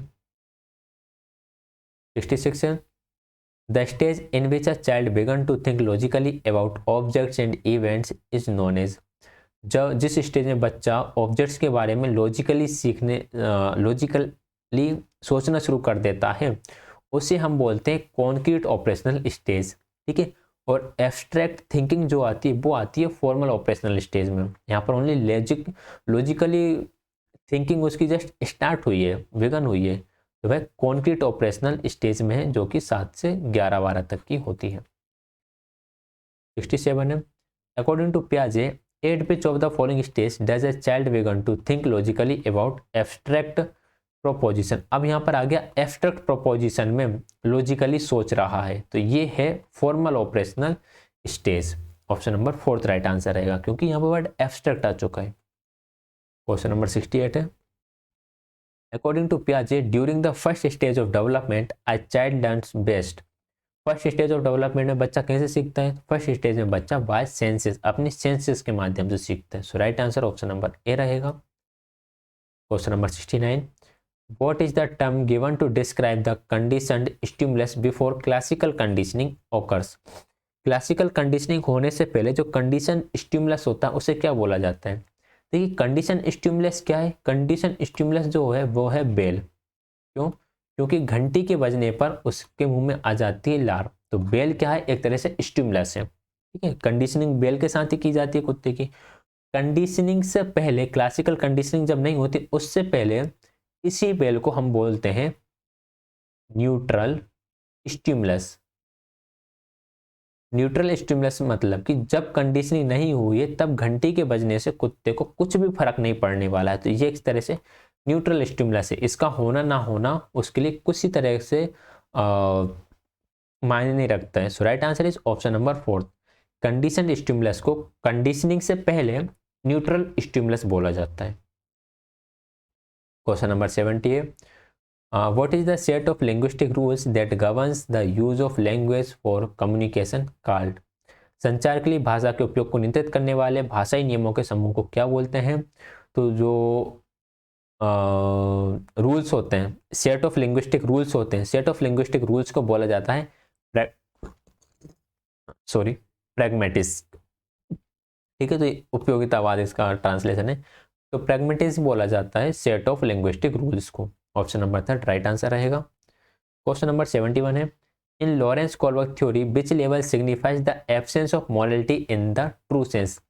एब्सेंस ऑफ मॉरलिटी, जो इन्फेंट होते हैं, इनफेंसी की अगर हम बात करें तो इनफेंसी में जो बच्चे होते हैं उनके अंदर मॉरलिटी बिल्कुल नहीं होती है। तो हम कह सकते हैं कि लेवल 1 के जो बच्चे हैं उनके अंदर किसी तरह की मॉरलिटी नहीं होती है। अगर होती भी है तो वो सिर्फ दंड के लिए होती है, सही अर्थों में नहीं होती है। ठीक है, ट्रू सेंस में किसी भी तरह की मॉरलिटी फर्स्ट लेवल के बच्चों में नहीं होती। 72, the teacher notice that Pushpa can not solve a problem on her own, however she does so it in the presence of adult or peer guidance, the guidance is called। Pushpa खुद एक problem को solve नहीं कर पा रही है लेकिन किसी अडल्ट और पेयर की गाइडेंस से अपनी प्रॉब्लम को सोल्व कर लेती है, तो इसे इस गाइडेंस को आप क्या बोलोगे? इस गाइडेंस को हम बोलेंगे स्कैफोल्डिंग। स्कैफोल्डिंग होती ही टेम्पररी हेल्प है जो किसी अडल्ट या पेयर के द्वारा दी जाती है। ठीक, अगर यहाँ पे पूछा जाता कि ये किस रेंज में है या किस एरिया में है, तो हम बोलते हैं कि ये जोन ऑफ प्रॉक्सिमल डेवलपमेंट में। हमसे यहाँ पूछा गया कि द गाइडेंस इज कोल्ड, जो गाइडेंस दी जा रही है उसे आप क्या कहोगे, तो इस गाइडेंस को हम स्कैफोल्डिंग कहेंगे। So right answer is option number third. Question number 73, according to Vygotsky zone of proximal development is, zone of proximal development क्या है? Zone remark the support offered by the teacher, the gap between the child can do independently and with assistance, बिल्कुल ठीक, बच्चा खुद और किसी की सहायता से जो काम कर सके। The amount and nature of support provided to the child to achieve her potential, ये तो इसके फोल्डिंग हो जाएगा। What the child can not do her own which can not be assist, तो ये तो कुछ ऑप्शन ही बनता जिसका आंकलन नहीं किया जा सकता। Right answer option number second ही है। 74, by the age of 6 months infants are able to do following except, 6 महीने का बच्चा सब कर सकता इसके अलावा, babbling, crawling, sit ups and eat solids. Solids को थोड़ा बहुत वे खाने लगते हैं। सिटअप्स मतलब उठक बैठा नहीं, बैठ लेता है, मतलब अगर आप उसको किसी से टिका के बिठा दो तो बैठ जाता है। वेबलिंग करने लगता है लेकिन अभी वह रेंगना शुरू नहीं करता है, क्रॉलिंग नहीं करता है, तो option number second right answer हो जाएगा। 75, when social beliefs are transferred from one generation to another it becomes a part of, जो सोसाइटी में बिलीफ्स बने हुए होते हैं वो एक जनरेशन से दूसरी जनरेशन को ट्रांसफर करते हैं, तो इसे क्या कहा जाता है? Transmission of culture, social mobility, social change या फिर इंडिविजुअल डेवलपमेंट। इसे बोला जाता है ट्रांसमिशन ऑफ कल्चर, क्योंकि यहाँ पर कल्चर का ट्रांसमिशन हो रहा है एक जनरेशन से दूसरी जनरेशन को। फर्स्ट राइट आंसर रहेगा। 76, personality is measured based on approach, personality को किसके आधार पर मेजर किया जाता है? Idiographic approach, social radical approach, surface radical approach या फिर नोमोथेटिक अप्रोच। देखिए जो पर्सनालिटी है उसको मेजर किया जाता है नोमोथेटिक अप्रोच के अकॉर्डिंग। नोमोथेटिक अप्रोच में ग्रुप ऑफ पर्सन्स को लेते हैं और उन पर फिर रिसर्च की जाती है। एंड आइडियोग्राफिक अप्रोच में सिंगल पर्सन को लिया जाता है, एक पर्सन को लिया जाएगा एक बार में और फिर उस पर रिसर्च की जाएगी। लेकिन पर्सनालिटी के टाइम पे सिर्फ एक से काम नहीं चलता, ग्रुप ऑफ पर्सन्स लेना पड़ता है, तो option number fourth right answer रहेगा। 77, in which of Piaget's 4 development stage the object permanence developed, object permanence कब आती है? पहले इसके बारे में हम बात कर चुके हैं, जब बच्चा सेंसरी मोटर स्टेज में होता है तब उसके अंदर ऑब्जेक्ट परमानेंस आ जाती है। Question number 78, Piaget's pre operational stage is from, pre operational stage कब से कब तक होती है? प्री ऑपरेशनल स्टेज होती है 2 to 7 years। 79, who said an intelligence is a biophysiological potential to process information in certain way in order to solve problem to create products that are valued in at least one culture or community। Gardner, बिलिंगम, कोलहन या फिर शेल्टर। तो ये statement है Gardner का, option number है राइट आंसर है। ये एक तरह से फैक्चुअल क्वेश्चन है, स्टेटमेंट से बनकर आया हुआ है। Question number 80, according to psychosexual development theory failure to successfully complete a particular stage would result is, failure to successfully complete a particular stage. देखो होता क्या है, ये थ्योरी साइकोसेक्सुअल थ्योरी जो है इसमें एक टर्म दी गई है कि अगर आप किसी स्टेज में फेल हो जाते हो तो आप उस स्टेज से फिर आगे नहीं बढ़ पाते, क्योंकि आप उसे कंप्लीट नहीं कर पाए, आप उसी स्टेज पे रुक गए। तो एक ही स्टेज पे रुक जाना उसे बोला जाता है फिक्सेशन। लिबिडो जो काम प्रवृत्ति, जो सेक्सुअल डिजायर्स जो हैं, जो हमें किसी काम को करने के लिए प्रेरित करते हैं, इस तरह के जो डिजायर्स आते हैं उसे लिबिडो कहा गया। Electra and Oedipus complex, Electra complex जो होता है वो गर्ल्स में होता है जिसमें वो अपने फादर्स की तरफ ज़्यादा अट्रैक्ट होती हैं। एंड ओडिपस जो होता है वो बॉयज़ की तरफ होता है जिसमें वह फादर्स की जगह मदर्स की तरफ ज़्यादा अट्रैक्ट होते हैं। तो इसका राइट आंसर फर्स्ट रहेगा फिक्सेशन। अगर किसी पर्टिकुलर स्टेज पर कोई बच्चा फेल हो जाता है या उसको पार नहीं कर पाता है तो हम इसे बोलते हैं फिक्सेशन की कंडीशन, की वह स्थिति पे जाकर रुक गया है।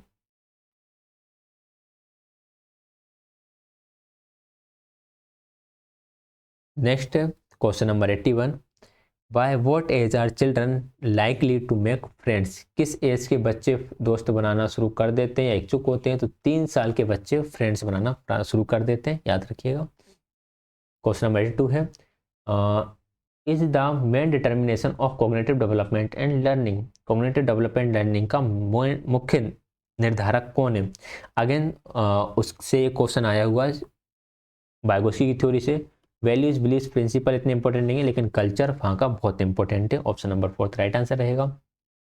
83, if a child has difficulty putting words down on a paper, it may be due to learning disability. The best instructional strategy to implement in a classroom to support children who struggle with writing would be to, एक बच्चा है, उसे words को paper पे लिखने में दिक्कत हो रही है। अब उसे हो सकता है किसी तरह की लर्निंग डिसेबिलिटी हो। किस तरह की रहेगी? डिसग्राफिया रहेगी। अब बच्चे इससे स्ट्रगल कर रहा है, तो आप क्या करोगे? Provide more time to on task, ज़्यादा टाइम दोगे। ज़्यादा टाइम देने से क्या होगा? उसे तो लिखने में दिक्कत हो रही है। Provide extended periods of time in the resource room to receive one-on-one assistance, providing peer tutoring during writing time, provide detailed direction and graphic organizer to help with structure। देखिए ये ऑप्शन भी ठीक ठाक था और ये भी ठीक ठाक था, लेकिन जो सबसे सही ऑप्शन है ऑप्शन नंबर 4 थे। आप उसे डिटेल्ड डायरेक्शंस दे रहे हो कि आपको किस तरह से बनाना है, and graphic organiser to help with structure, ताकि आप किसी स्ट्रक्चर के माध्यम से बना सके। जैसे कि कुछ कुछ ऐसे होते हैं अल्फ़ाबेट्स मिला के कुछ पिक्चर्स बन जाती हैं, उन पिक्चर्स के माध्यम से आप उसे सिखा सको। सो राइट आंसर ऑप्शन नंबर 4 रहेगा, मोस्ट अप्रोप्रिएट है। 84 है, the variable that the scientific investigator change on और मैनिपुलेट्स इज कॉल्ड। देखिए कुछ वेरिएबल्स होते हैं जिसे साइंटिफिक इन्वेस्टिगेटर अपने एक्सपेरिमेंट के टाइम पे बदलते रहते हैं, कम ज़्यादा करते रहते हैं। उन्हें हम बोलते हैं इंडिपेंडेंट वेरिएबल, क्योंकि इंडिपेंडेंट वेरिएबल पर डिपेंड करते हैं आपके dependent variable.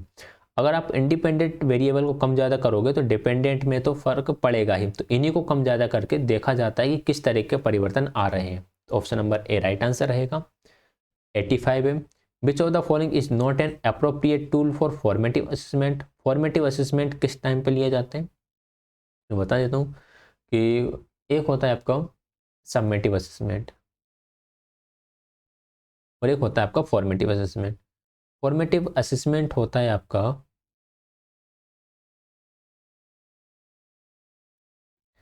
Assessment for learning, और इसे लिया जाता है लर्निंग के दौरान, जैसे हम कहेंगे ड्यूरिंग द लर्निंग। ठीक है। और सबमेटिव असेसमेंट आपका पार्ट होता है असेसमेंट ऑफ लर्निंग का। असेसमेंट ऑफ लर्निंग ये होता है आपका आफ्टर द लर्निंग। ठीक है। हमें ये बताना है कि फॉर्मेटिव असेसमेंट के लिए अप्रोप्रिएट टूल कौन सा नहीं है। Assignment, oral questions, term test या फिर quiz and games.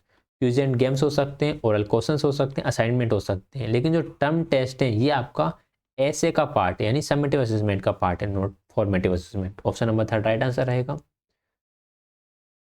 1 minute रुकिएगा।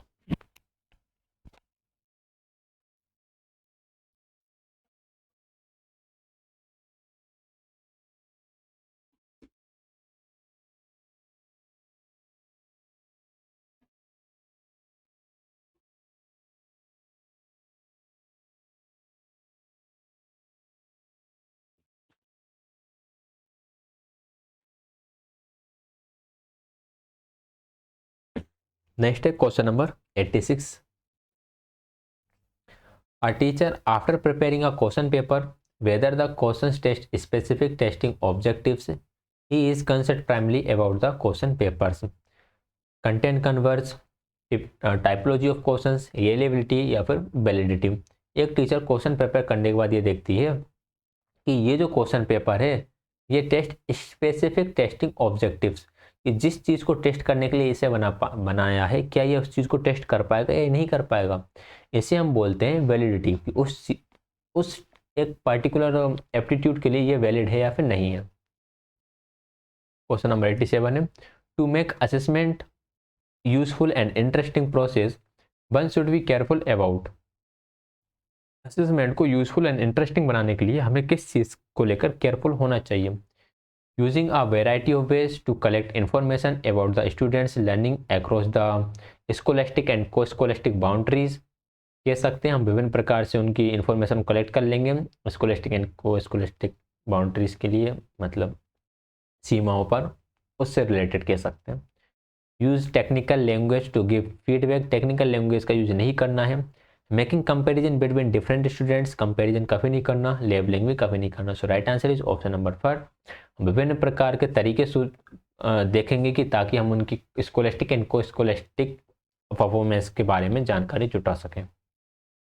Question number 88 है, the mental network that children form in their mind is known as. बच्चे अपने दिमाग में जो मेंटल नेटवर्क बना लेते हैं इसे बोला जाता है स्कीमा। क्वेश्चन जुड़ा हुआ है ये स्किनर से, ठीक है। स्कीमा क्या होती है? मेंटल स्ट्रक्चर, मेंटल नेटवर्क या पैकेट ऑफ इंफॉर्मेशन, इसे कह सकते हैं। 89 है, which animal was involve in Pavlov's experiment of classical conditioning theory. तो ये कुछ क्वेश्चन हैं, इजी से हैं, फैक्चुअल है। तो पेवलव ने किस पर प्रयोग करा था? रेबिट पर प्रयोग करा था। पीजन पर किसने करा? स्किनर ने। रेबिट पर करा था गुथरी ने, एंड रेट पर करा था स्किनर ने। Question number 19, which of Erikson stage of psycho social development involves the development of a sense of competence. Sense of competence बच्चे में किस स्टेज में डेवलप होगा? एटोनॉमी और सेम। एटोनॉमी और सेम तो 1 to 3 में आती है, इसमें कॉम्पिटेंस की कुछ बात नहीं होती। एटोनॉमी और सेम में तो होता ही है कि जब बच्चा थोड़ा बड़ा होता है तो हर काम खुद करने की कोशिश करता है। अगर आप उसे हर काम खुद करने के लिए प्रेरित करते हो तो उसके अंदर तो एटोनॉमी डेवलप हो जाएगी। लेकिन आप उसे हर बार मना करते हो कि नहीं ये मत करो, ये मत उठाओ, ये मत रखो, तो उसके अंदर एक तरह से शर्म की भावना आ जाती है। इंडस्ट्री वर्सेस इन्फ्योरिटी, ये बात बिल्कुल ठीक है। जब इस स्टेज में बच्चे के अंदर कॉम्पिटेंस की भावना आ जाती है। जेनरेटिविटी एंड स्टेगनेशन, ये तो आगे की बात है। इनिशिएटिव वर्सेस गिल्ट, ये भी आगे की बात है। So right answer option number 2 रहेगा। ये एरिक्सन की थ्योरीज की सारी स्टेजेस लिखी हुई हैं। फर्स्ट स्टेज होती है ट्रस्ट वर्सेस मिसट्रस्ट, उसके बाद autonomy versus shame and doubt, फिर आती है इनिशिएटिव वर्सेस गिल्ट, उसके बाद industry versus inferiority, identity versus role confusion, intimacy intimacy versus isolation, generativity versus stagnation and ego integrity versus despair. तो ये कुछ स्टेजेस दी हुई हैं एरिक एरिक्सन ने। क्वेश्चन नंबर 92, which of the following is not a hindrance to creativity. कौन सा रचनात्मकता में बाधक नहीं है? डाइवर्जेंट थिंकिंग तो रचनात्मकता को और हेल्प करेगी। Functional fixedness, convergent thinking and mental set. देखिए डाइवर्जेंट थिंकिंग तो फैसिलिटेट करेगी, तो ये तो हिंड्रेंस है ही नहीं, तो राइट आंसर तो हमारा यही हो जाएगा।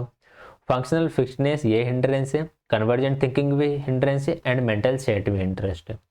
फंक्शनल फिक्सडनेस क्या होता है? फंक्शनल फिक्सडनेस आपका वर्ड बना है फंक्शन एंड फिक्स से। फिक्स मतलब एक जगह रुक गए, फंक्शन मतलब किसी भी चीज़ का फंक्शन। फॉर एग्जांपल अगर मोबाइल फ़ोन की बात कर ले, मोबाइल फ़ोन का एक फंक्शन होता है ओनली कॉलिंग, ठीक। क्या सिर्फ इसका एक यही यूज़ है कि आप इससे कॉल ही कर सकते हो?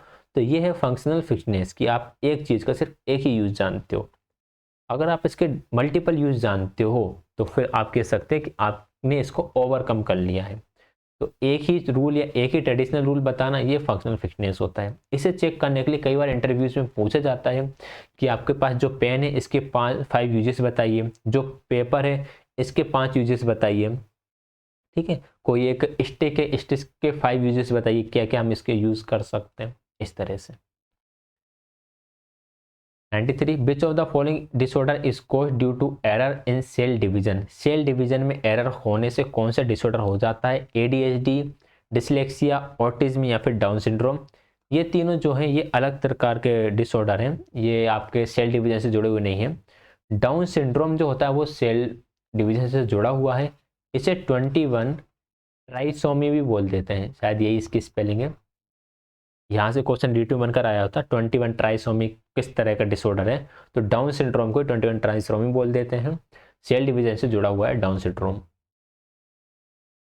94, the practice that legitimize powerful man's dominated position in society and justifies the subordinations of the common male population and women and other marginalized way of being a man is called। देखो होता क्या है कि जो आपकी society है उसमें जो पावरफुल मैन है इनकी पोजीशन को अलग ही तरीके से शो किया जाता है, सब लोग इनको फॉलो करते हैं चाहे वह मेल हो या फिर वुमेन हो। इससे आप क्या बोलोगे, इसे बोला जाता है हेजेमोनिक मैस्कुलिनिटी। ये एक तरह की टर्म है जो दी जाती है उन लोगों के लिए जिस एक ऐसे समाज में जहाँ पर कोई एक कुछ मेन डोमिनेंट सोसाइटी है और वो एक अच्छी पोजीशन पे जिसको सब ओवे करते हैं चाहे वो मेल हो या फिर वुमेन हो। So right answer is option number 4। थोड़ा सा टंग ट्विस्टर है एंड मुझे थोड़ा सा जुकाम सा भी हो रहा है तो इसलिए इनको बोलने में दिक्कत भी हो रही है। Question number 95, what do you mean by curriculum? Sum total of activities of a school, sum total of the annual strategy a child learns through curriculum, indicates the course to be taught by the teacher to the student throughout the year. सही है option number 4। नहीं, मुझे लगता है option number 1 right answer हो जाएगा। सम total of the activities of a school, school की जो टोटल एक्टिविटीज होती हैं उनका सम होता है। अच्छा 4th ही राइट आंसर है, चलिए कोई नहीं, हो जाती है छोटी मोटी मिस्टेक्स, कर सकते हैं। कंटिन्यू क्लास रिकॉर्ड चल रही है, मतलब फर्स्ट क्वेश्चन से बीच में एक लिया था मैंने छोटा सा 1 मिनट का गैप पानी पीने के लिए। पूरे वर्ष छात्रों को शिक्षकों द्वारा पढ़ाए जाने वाले पाठ्यक्रम को इंगित करता है, पहले में 4th लगा रहा था। Indicates the course to be taught by the teachers to the students throughout the year, पूरे ईयर जो पढ़ाया जाता है वो आपका करिकुलम कहलाता है। Students can overcome their misconception for the long term through, छात्र लंबी अवधि के लिए अपनी गलत धारणाओं को दूर कर सकते हैं। कैसे? ट्रेडिशनल टीचिंग से, स्टैंडर्ड टीचिंग से एंड रिफ्यूटेशंस टीचिंग से या कन्वेंशनल टीचिंग से। ट्रेडिशनल स्टैंडर्ड कन्वेंशन से काम नहीं चलेगा, रिफ्यूशन से काम चलेगा, रिफ्यूटेशन से काम चलेगा। निराकरण टीचिंग से जिसमें भी अपने मिसकंसेप्शंस जो हैं उन्हें दूर कर पाएंगे, उनसे ओवरकम आ पाएंगे। 97 है, A lay person's understanding of reinforcement and punishment are different from those used in operant conditioning, sign learning, classical conditioning या social learning। A lay person's understanding of reinforcement, अच्छा reinforcement and punishment दोनों ही अलग अलग हैं, ठीक है। लोगों को पता नहीं होता है क्या reinforcement और जो punishment है दोनों अलग चीज़ है। क्यों? क्योंकि उन्होंने नहीं पढ़ी होती है operant conditioning theory. Operant conditioning theory में साफ साफ बताया रीइंफोर्समेंट क्या है एंड पनिशमेंट क्या है। So right answer is option number 1। 98 है, separation anxiety is considerably reduced in the child by the age of, लगभग 2 से 3 साल में बच्चे के अंदर जो सेपरेशन एंजाइटी है वो समाप्त हो जाती है। सॉरी गलत हो गया आंसर, माफ़ कीजिएगा गलती के लिए। 3 से 4 साल के बच्चे के अंदर सेपरेशन एंजाइटी जो होती है वह समाप्त हो जाती है, ठीक है। माफ कर देना 1-2 क्वेश्चन के लिए। 99, what do IQ test measure? IQ test क्या मेजर करता है? General intelligent, specific abilities known as S factor, logical and linguistic intelligence, emotional intelligence. जो आईक्यू टेस्ट बने हुए हैं वे एक व्यक्ति की जनरल इंटेलिजेंस यानी कि सामान्य बुद्धि को चेक करते हैं कि इसकी बुद्धि कितनी है, तो कोई किसी तरह के एस फैक्टर को ये नहीं करते। लॉजिकल एंड लिंग्विस्टिक इंटेलिजेंस को भी चेक नहीं करते, इमोशनल इंटेलिजेंस को भी चेक नहीं करते, ये सिर्फ जनरल इंटेलिजेंस को चेक करते हैं। सो फर्स्ट राइट आंसर रहेगा। क्वेश्चन नंबर 100, चलिए। A child of 16 years score 75 as an IQ, his mental age will be years. Mental age कितनी होगी? IQ का फॉर्मूला होता है mental age upon chronological age into 100। IQ दे दिया 75, mental as find करना है, क्रोनोलॉजिकल एज 16 इंटू 100। सोल्व करोगे तो 75 इंटू 16 अपॉन 100 mm, तो 25 3 जार, 25 4 जार एंड 4 4 जार, तो मेंटल एज आ जाएगी इसकी 12 ईयर्स। ऑप्शन नंबर 4 इसका राइट आंसर हो जाएगा, ठीक। तो ये थे हमारे 100 क्वेश्चन जो हमने इसमें डिस्कस करे। 100 आउट ऑफ आपके कितने सही हुए ये आप कमेंट में बता सकते हैं। एंड यदि आपने वीडियो एंड तक देखा है तो आपको डेफिनेटली हेल्प मिलने वाली इन सभी क्वेश्चन से। वीडियो को लाइक, ज़्यादा से ज़्यादा शेयर एंड चैनल को सब्सक्राइब जरूर कर दीजिएगा क्योंकि 100 क्वेश्चंस को प्रिपेयर करने में बहुत ज़्यादा मेहनत लगती है। इसका PDF टेलीग्राम चैनल पे प्रोवाइड कर दिया जाएगा, टेलीग्राम चैनल आप ज्वाइन कर सकते हैं जिस पर आपको PDF एंड आने वाली क्लासेस के अपडेट्स मिलते रहेंगे। क्लास ज्वाइन करने के लिए आप सभी का बहुत बहुत धन्यवाद।